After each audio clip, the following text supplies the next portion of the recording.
GTA Online is all about looking good and making a ton of cash along the way.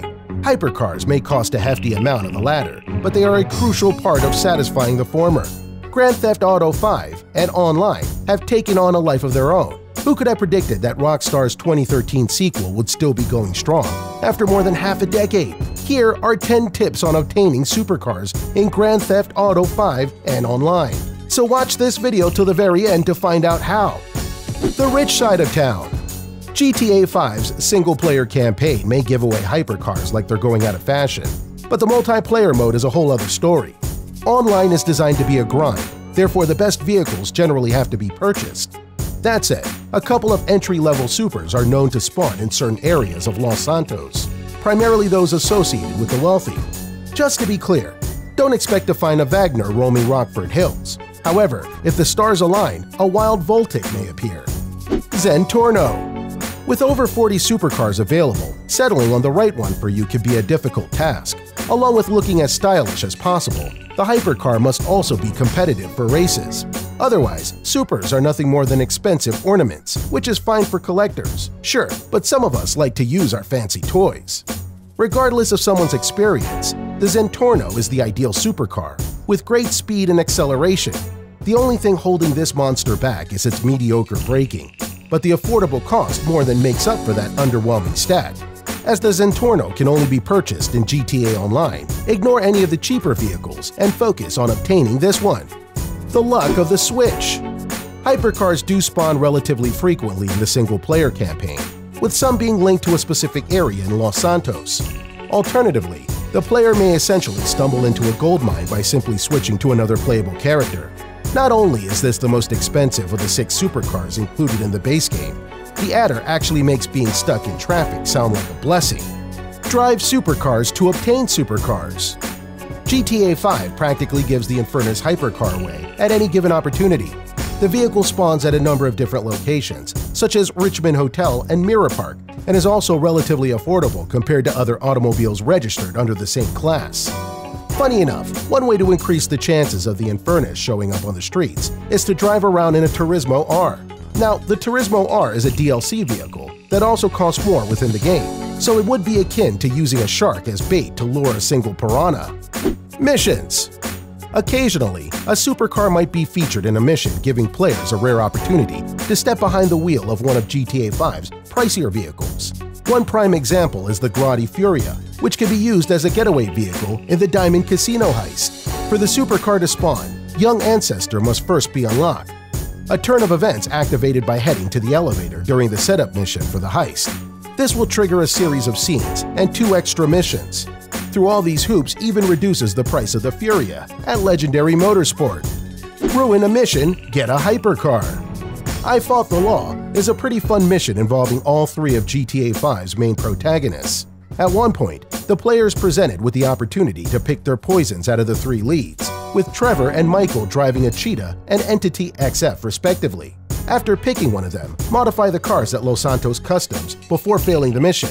Once the mission is then completed, the car will be available to purchase at the city's impound. Essentially, the point is to purposefully have your vehicle impounded, so it remains available once the mission is completed. Alternatively, the Cheetah and Entity XF can both be purchased for Legendary Motorsports for a hefty price. The best car for the job. Putting aside DLC vehicles, GTA 5's base game comes with 6 hypercars. Admittedly, not the most expansive selection, but that is honestly enough for the 30-hour campaign.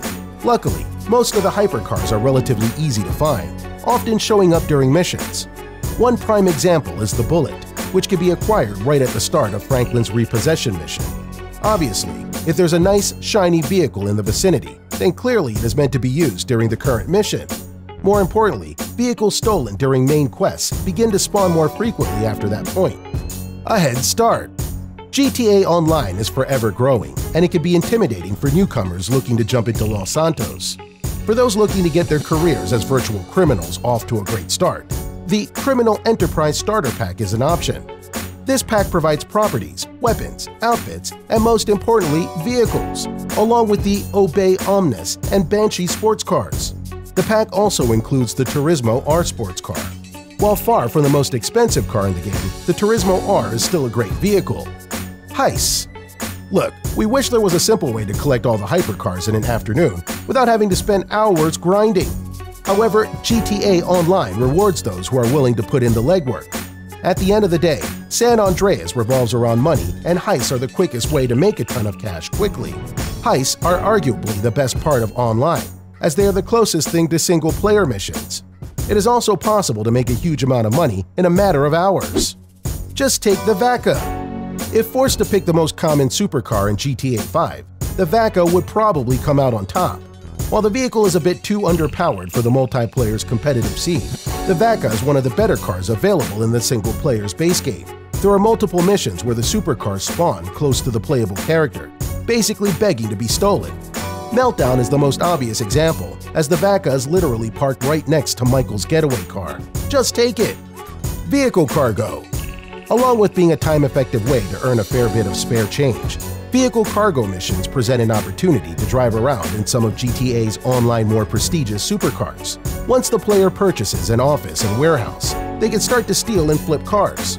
As vehicles can be stored indefinitely, the smartest bet is to leave the less spectacular cars in the warehouse, so that every subsequent mission will be for a supercar. Be wary of the random parked hypercar. At some point, one of the more expensive models may show up on the streets of Los Santos in GTA Online. Before celebrating your lucky find, it is best to be wary of any parked supers, especially those that are a notch above the likes of the Voltic. It's not uncommon for players to use a hypercar as bait for any greedy passerby looking to score an easy Italia GTB or a Tempesta. More often than not, this ends with the thief going up in a fiery explosion, one of the oldest, yet most effective tricks in the book. You just got all these ways to get your very own GTA supercars. You can thank me later, or you can thank me now by hitting that subscribe button with the notification bell. Thanks for watching, and we'll see you in the next one. This has been Gameatology.